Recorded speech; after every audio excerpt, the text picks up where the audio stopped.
So today we're back with another round of Forza Rivalries. We are putting up two giants of rally racing and automotive culture in a head-to-head rally battle to see which is fastest in Forza Horizon 4. The Subaru 22B STI versus the Mitsubishi Evolution 6 GSR. Anyone who knows anything about rally racing knows about these two cars. They are two cars that battled week in and week out on rally stages around the world in Group A back in the late 90s. While the 22B itself wasn't on the rally stages, it was built in a limited production run in celebration of the Impreza that was ran in the WRC.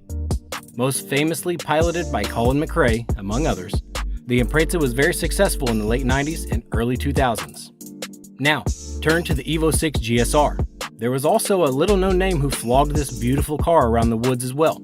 His name was Tommi Mäkinen. I have featured these two cars in the recent past in my Rally Legends series, but I thought it was time to put them together in a proper way to see which is the fastest in A-Class. I have both of these cars built with very similar tunes and very similar horsepower numbers as well as upgrades. There are power builds out there for both of these cars for Rivals runs, but that's not what we're here for. Both of these cars are quick, but are also drivable for people of all skill levels. I do have both of these A-Class tunes shared. If you'd like to use them, simply search my gamertag PTG CONNERSPEED. Let me know your thoughts on them in the comments below. As for these stunning paints, they were both painted by PTG MFU82 and are available for download in this special PTG Project 2020 release. Go support him and grab these beautiful replica paints right now. Now I will be running these two cars in Rivals mode on the exact same track. If you aren't familiar with my Rivals rules, here they are. I test run and tune both cars on the route I will be running so I get used to it and so the cars are tuned equally. Once tuning is done, I set 3 fast times in each car. The fastest run for each car is used for this scoring. The car that I ran first was the 22B. That's probably because it's one of my favorite cars of all time, and my dream car. I simply chose a rival that I knew that I would beat, and set a time for the leaderboard in the 22B. Now let's take a look at the 22B real fast, and we'll be back to break it down and look at the Evo 6 GSR. Let's get it.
So it's an awesome freaking car. I love everything about the 22B, how it drives, the way it looks, etc. It is one of the easiest rally cars to drive in the game in both A and S1 classes. I feel like I put together a really fast and clean run with it, but we all know that the Evos in the game are pretty rapid. As you can see, this route is quite tough. a few good hairpin turns, as well as some very quick high-speed corners. And it's mostly in mud. We all know that the mud in Horizon 4 can be a bit tough to drive well in. Okay, now we have a time to beat. Let's see if the Lancer Evo 6 GSR can beat it. Let's take a look at the Evo's run, and we'll be back again to summarize everything and get my reaction.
Well everyone, there you have it. I'm going to be really honest, I was quite mad when I beat the 22B's time. I went straight to Discord and started whining to some of the guys. They were of course not sympathetic and just made fun of me. No, in all seriousness, the Evo 6 was honestly a little bit easier to drive and obviously quicker. To be upfront and honest, I actually went back and ran the 22B 2 more times to see if I just drove it poorly on my first 3 attempts. I still couldn't beat my Evo time. So for my comparison here, the Evo 6 GSR is the go-to A-class rally between these two legends. However, I will always choose the 22B, even if it means I'm a second slower. Subi for life. That was a really good battle. I am loving the Forza Rivalries series again. I do have plans for more of these comparison videos, so let me know what you thought about it in the comments. Do you want to see more Forza Rivalries on the channel? If so, what car matches are you interested in? I'm always down to listen to recommendations. I really hope you enjoyed today's video. Please be sure to leave me a like, a positive comment, and if you're new to the channel, be sure to subscribe for more weekly Forza content like this. As a reminder, if you would like to gain early access to my videos and special Discord access, as well as special discounts on my future merchandise, the link to my Patreon is in the description below, as well as on screen right now in the top right corner. I appreciate your consideration. Thank you so much to all my patrons. Your support means the world to me. Honestly, thank you. And thank you all for watching. I am CONNERSPEED6. This has been Forza Rivalries. Much love, everyone. See you soon.